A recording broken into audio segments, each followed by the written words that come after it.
First at noon, a triple shooting overnight in southwest Miami-Dade. One person is dead, two others injured, including an off-duty corrections officer. Good afternoon, South Florida. I'm Frances Wang. We are still learning new details, but the scene was so chaotic at a point with people trying to get out of the way. One woman drove into a parked car, flipping hers over. CBS 4's Ted Scouten is on the scene, and he is there live now with the latest for us. Ted? Well, Francis, certainly a lot of moving parts to this one. That car you were talking about, that is right behind us here. The police tell us that that car flipped over as a woman was trying to get away from that gunfire. In all, 3 people were shot. One of them died. An early morning shooting in the middle of a southwest Miami-Dade neighborhood. About 2 a.m., one neighbor heard about 6 gunshots and a woman screaming. Another heard gunfire too. And I had just laid down in bed, and I heard like 3 pops.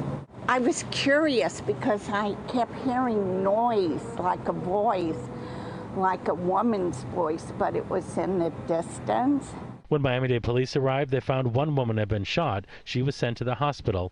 Then they got reports of another victim. Within that time frame, we get a call or reports from Homestead Hospital that a male arrived to their facility also suffering from an apparent gunshot wound. He was transferred over to Jackson South, where unfortunately he succumbed to his injuries. There was also a third person who was injured by gunfire. The person that was grazed in the hand is an off-duty correctional officer with the Miami-Dade Corrections and Rehabilitation Department.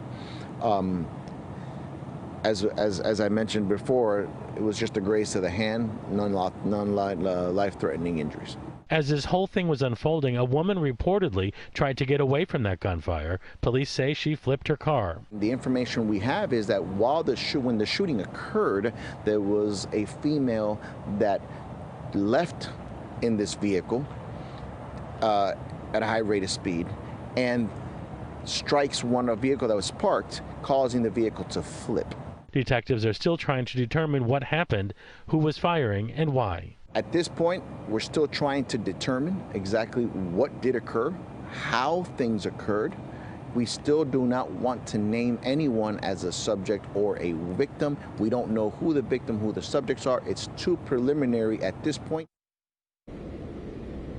So as you heard there, police still have a lot to unpack in this one. When we asked investigators if they were looking for a gunman or if there's a suspect out on the loose there, what they told us is that there is no known threat to the public.